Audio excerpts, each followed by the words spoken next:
Welcome back to a brand new video. In today's video, we're checking out the Monday Night Raw review. And, of course, we are together. But this show started off with the Ring General Gunther comes out, and he has finally realized that he's going to be the final opponent, the final challenger of the career of John Cena. And all I've got to say is, Gunther, are you slow? It took you this long to realize why you entered this tournament? What the whole point of this tournament was? Buddy, I think we have way more problems to figure out than you beating John Cena. But then Gunther pulls up on the Titantron the exact day, how many days are left until Saturday night's main event, and it says 4 days, 23 hours, and 52 minutes. And by the way, you guys can check this on the WWE website. It literally, when the home screen shows the same clock countdown, I saw earlier today, maybe like 2 a.m. or whatever, not 2 a.m., like 2 p.m. or whatever. So yeah, I saw that earlier today. And Gunther goes off saying he's gonna make the childhood hero, the childhood GOAT, tap out. And he's gonna make him give up. He's gonna beat him down. He's gonna basically squash him.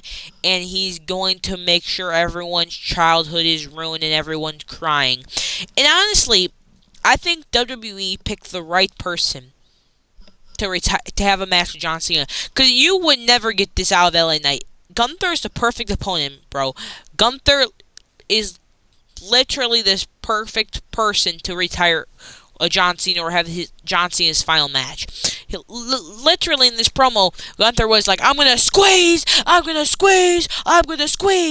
until you have to give up. Literally, you would never get this out of LA Knight. You might have got a more charismatic promo, but you wouldn't have gotten this evil character that wants everyone's day to be ruined by choking out and to make the childhood hero give up.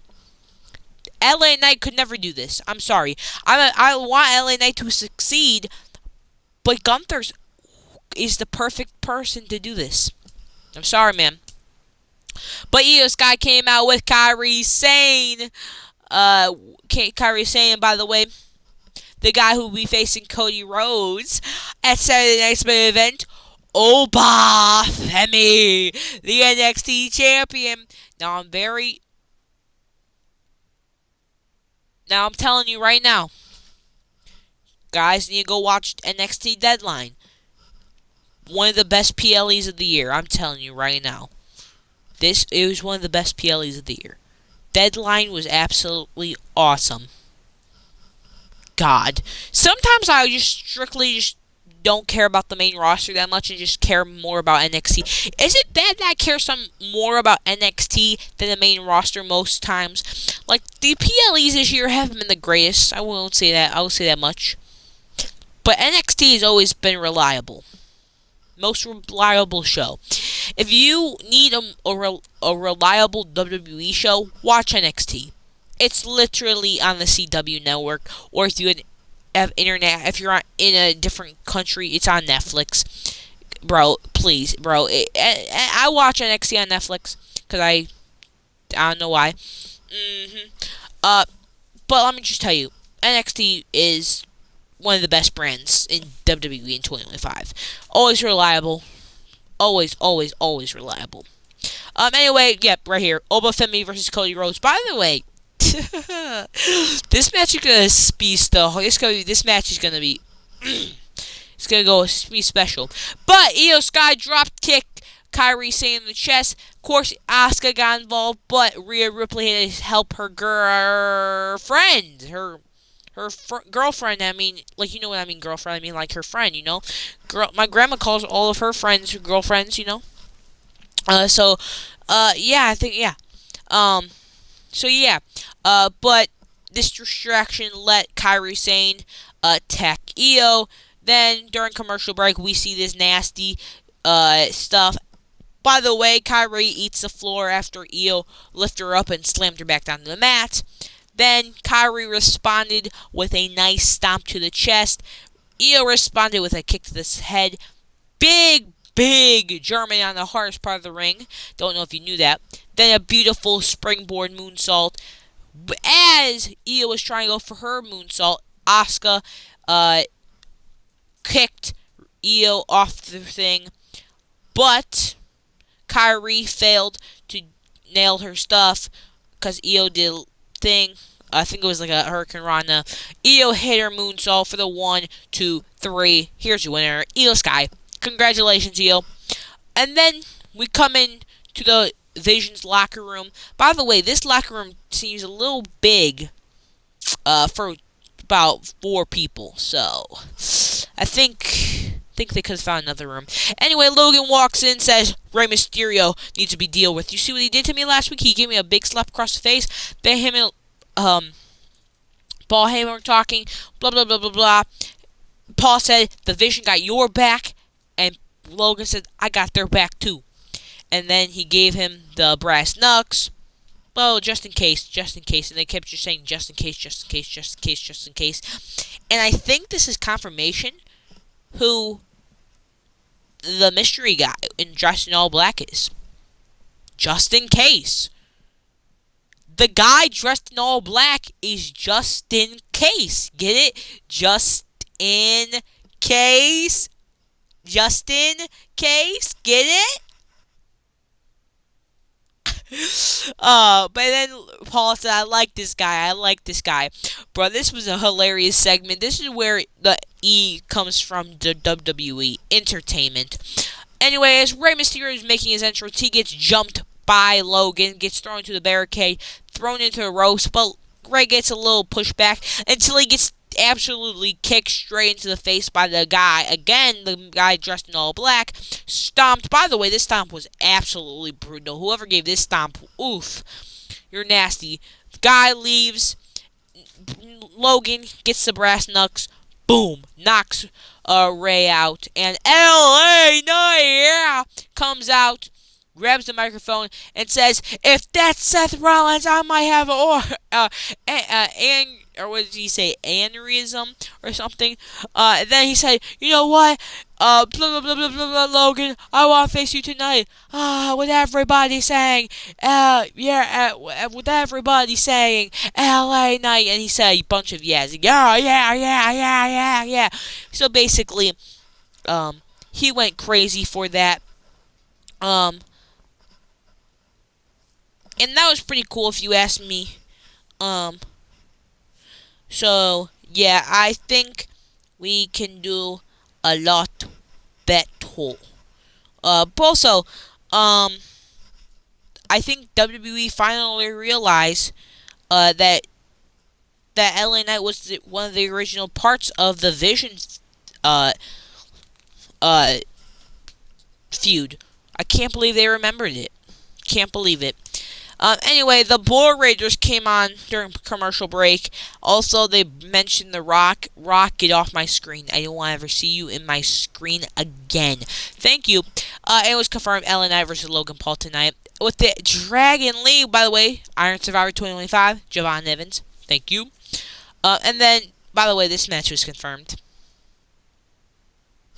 Exactly. I don't need to say anything. I don't need to see a single thing. I don't need to say anything.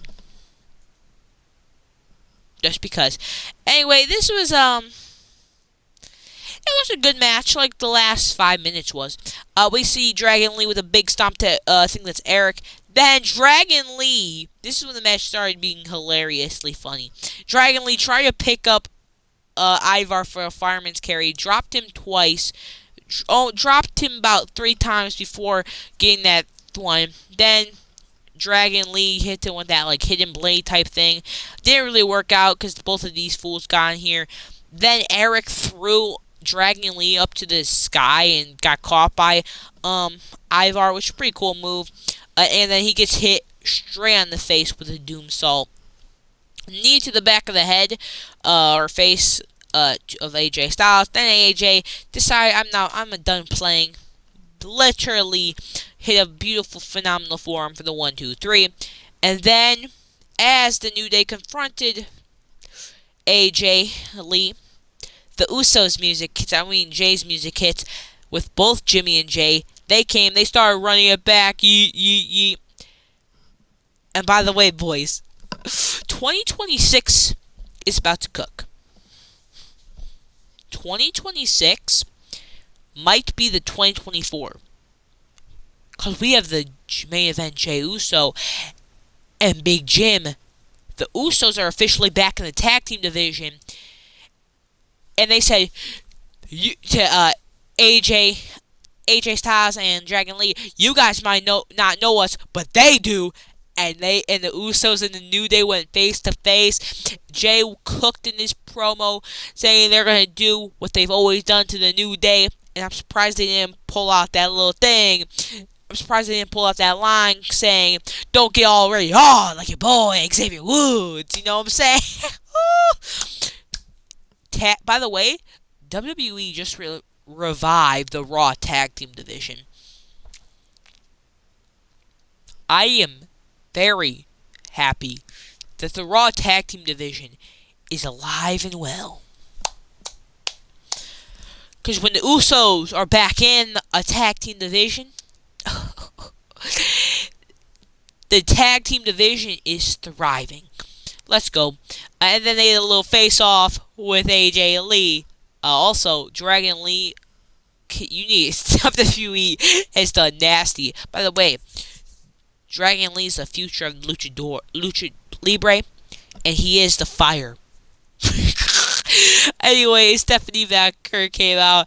Honestly, I couldn't really remember too much in this promo. Basically saying how she's done with Nikki Bella and stuff like that. She's the best luchadora of all time.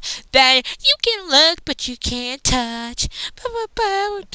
Above came out and said, no, Nikki, we are not done here. We are not done. I'm a Hall of Famer. I'm a legend. And she got taken out by Raquel Rodriguez. And honestly, this is way better than Nikki Bella. Also, very big dubs for Raquel Rodriguez. Did not think this was the decision they were going with. But I like it. Really, really do like it. So, yeah. Also, during commercial break, we see the revival of the Creed brothers. So, congratulations to them. I thought that they ain't dead. So that's good to know they ain't dead. So, yeah. Anyway, back in the clubhouse, we see Finn Balor celebrating that he doesn't have to wrestle, but it's okay. We already know the outcome of the match anyway, right? It would have been him being pinned. Anyway, Raquel came in the clubhouse talking to Liv, and Liv was like, "Oh, what happened? I thought you were doing the tag team stuff." And she said, "Well, I wanted to do the women's championship thing, right? I didn't know we had to go through you, right?" And she said, "No, you don't, you know. I'm just gonna be as supportive as I can, right?" And then she said, "You know what, Roxanne? Me and you tonight." So yeah, that's what we got. Roxanne Perez with Liv Morgan. God. My bad. We saw a nice classic match between Lyra and Roxanne Perez in a great match. Drop kicks, and then whatever the stomping thing was, and a beautiful technical submission stuff. Beautiful powerbomb by Lyra. And of course, Roxanne tried to do her classic moonsault, like knees to the back of the head type thing, cartwheel thing. But of course that missed. Beautiful drop kick to the face of Lyra Valkyria. And then Roxanne kept attacking that one arm of Lyra, even throwing like a Fuji armbar type thing and just wrenching it back. Continued on doing it, even knees to the back of the head.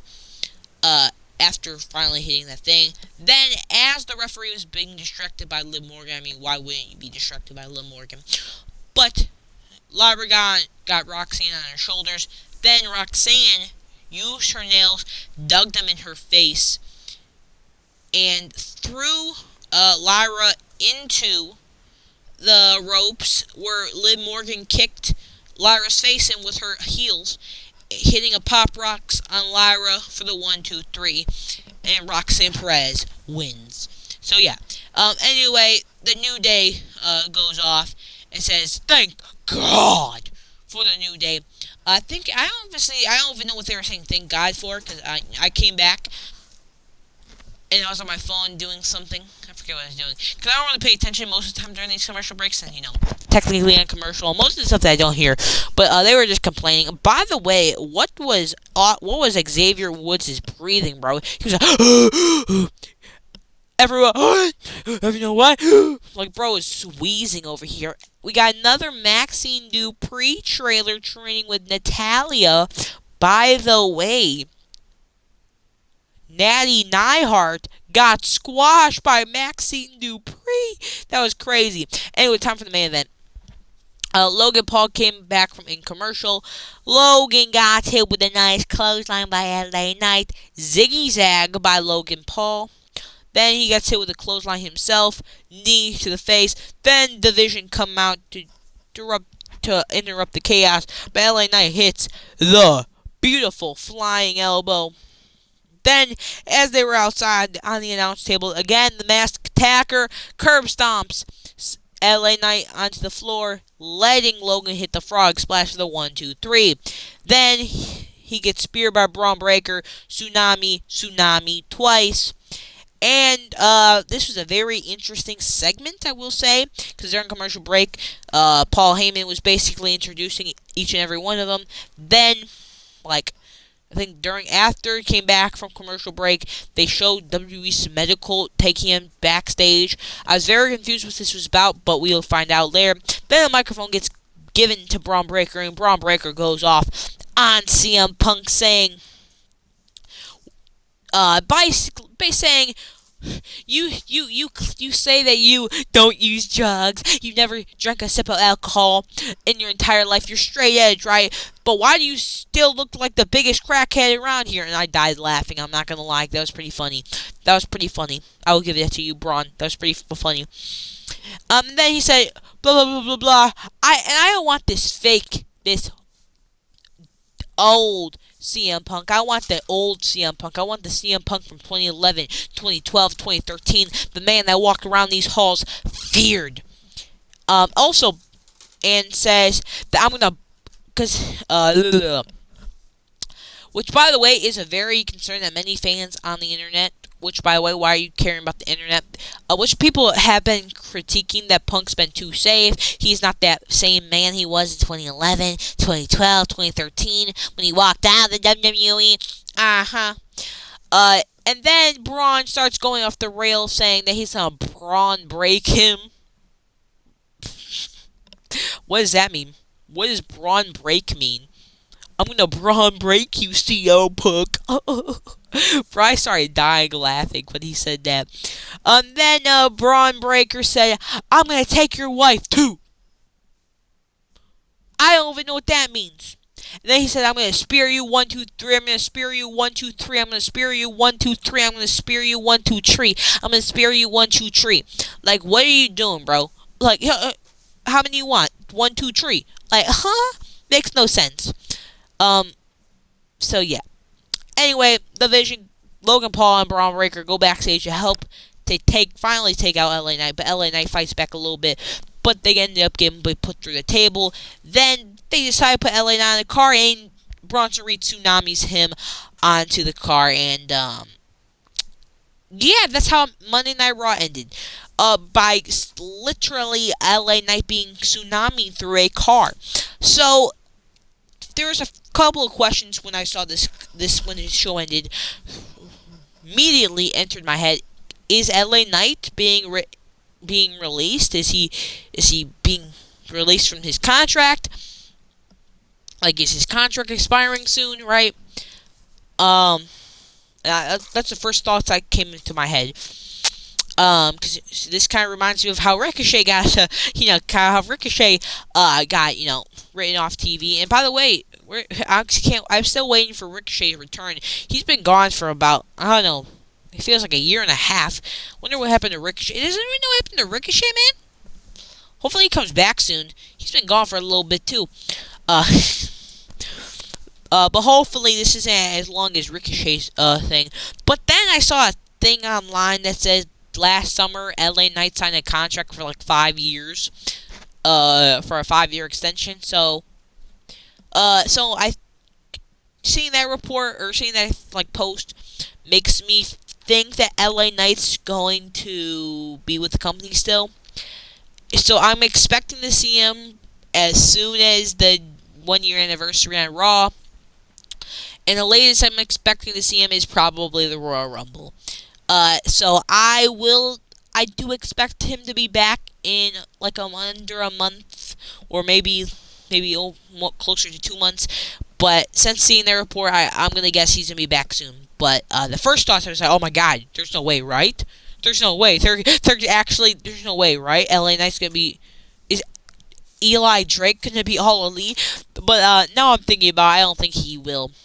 So yeah.